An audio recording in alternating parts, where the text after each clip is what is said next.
अब बढ़ेंगे आगे। प्रभारी की बैठक पर कांग्रेस विधायक ने उठाए हैं बड़े सवाल। मीटिंग में सीटिंग को लेकर गोकुल सेतिया नाराज हुए। सेतिया बोले, पीछे बैठाकर अपमानित किया। प्रधान ने जानबूझकर आखिरी लाइन में लगवाई कुर्सी मेरी। अपमान बर्दाश्त नहीं करेंगे, गोकुल सेतिया का यह बयान है। देखिए, सेतिया ने कहा कि पीछे बैठाकर अपमानित किया है, इंसल्ट किया है। प्रधान ने जानबूझकर आखिरी लाइन में कुर्सी लगाई है, ये इंसल्टिंग है।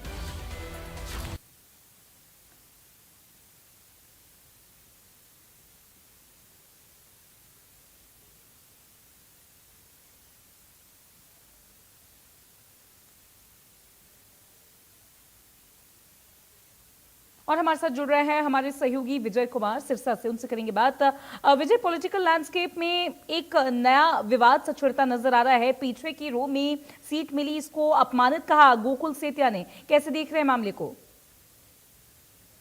बिल्कुल बता रहे हैं कि संजय दत्त जो हरियाणा के अभी फिलहाल कुछ दिन पहले ही हरियाणा कांग्रेस के प्रभारी बनाए गए थे, उनकी पहली मीटिंग 2 दिन पहले चंडीगढ़ में आयोजित की गई और कहीं ना कहीं पहली मीटिंग ही कहीं ना कहीं राव नरेंद्र सिंह ने पर्ची के जरिए उनको और एक गुलाचिका के जो विधायक है देवेंद्र हंस को पीछे बैठाने के लिए एक योजना बनाई थी। हालांकि गोकुल सेतिया ने अपने बाल के जरिए साफ तौर पर कहा है कि उन पर्ची को उन्होंने और उस विधायक जो गुला जक्का के बताए जा रहे हैं, दोनों की पर्ची को उन्होंने खुद फाड़ दिया था।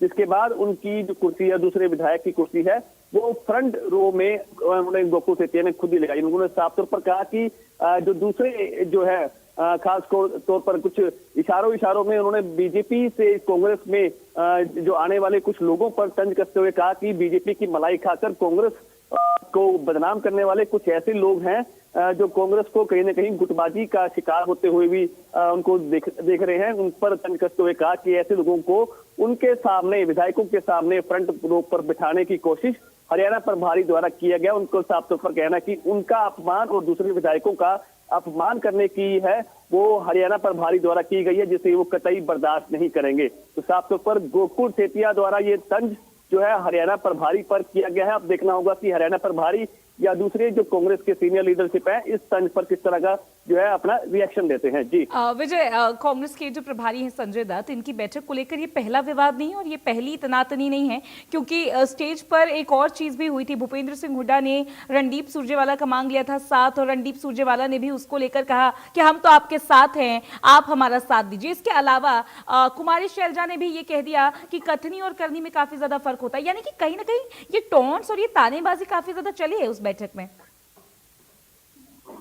बिल्कुल, कांग्रेस के सीनियर लीडरशिप भले ही गुटबाजी की बात को इग्नोर करते हुए सामने आए, लेकिन हकीकत यह है कि हरियाणा कांग्रेस या देश के किसी भी कांग्रेस संगठन में गुटबाजी हर बार हावी होती हुई दिखाई दे रही है। ये हम लोग नहीं कह रहे, पब्लिक नहीं कह रही, बल्कि खुद नेताओं की जो गुटबाजी है, उनकी जुबानी जंग है, वो मीडिया के सामने और देश और प्रदेश के सामने हर वक्त सामने आती रहती है। हालांकि परसों की मीटिंग में कुमारी शैलजा ने भी तंज के साथ कि कुछ लोग कहते हैं कि कांग्रेस की गुटबाजी है। हालांकि रणदीप सिंह सुरजेवाला और भूपेंद्र सिंह हुड्डा की आपसी जो है वो तंजबाजी वो भी सामने देखने को मिल रही थी। तो लोगों का साफ तौर पर मानना भी है और कहीं ना कहीं कांग्रेस के लीडर भी मानते हैं कि गुटबाजी हावी है। हालांकि जो हरियाणा प्रभारी संजय दत्त बनाए गए हैं उनके सामने एक बड़ी चुनौती होगी, क्योंकि उन्होंने अभी फिलहाल 2 दिन पहले ही जो अपना पद संभाला, तो ऐसे में उनके सामने एक बड़ी चुनौती होगी कि हरियाणा कांग्रेस में गुटबाजी को कैसे खत्म किया जाए। कांग्रेस के सीनियर और जूनियर और दूसरे जो लीडर हैं उनको एक मंच पर कैसे लाया जा सके, कैसे कांग्रेस की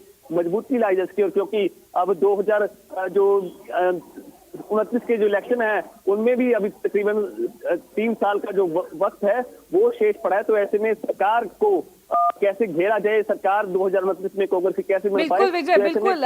गुटबाजी तो तब खत्म होगी जब कांग्रेस गुटबाजी को एक्सेप्ट करेगी कि गुटबाजी है। आप ने बहुत एनालिटिकली ये बात रखी, बहुत शुक्रिया तमाम जानकारी और इस पूरी बातचीत के लिए। खबर चंडीगढ़ से है। विभिन्न योजनाओं के तहत में राशि जारी, सीएम नायब सिंह सैनी ने राशि वितरित की है। दीनदयाल लाडू लक्ष्मी योजना की 9वीं किश्त जारी की है। लाडू लक्ष्मी के तहत 9वीं किश्त यहां पर जारी हुई है। 9.98 लाख लाभार्थियों को यहां पर 209.69 करोड़ रुपए जारी कर दिए गए हैं। पीएम आवास योजना ग्रामीण के तहत यहां पर राशि जारी कर दी गई है।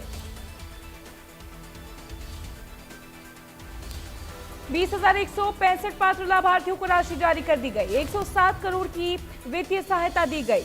पीएम मोदी के नेतृत्व में डबल इंजन सरकार काम कर रही है। संकल्प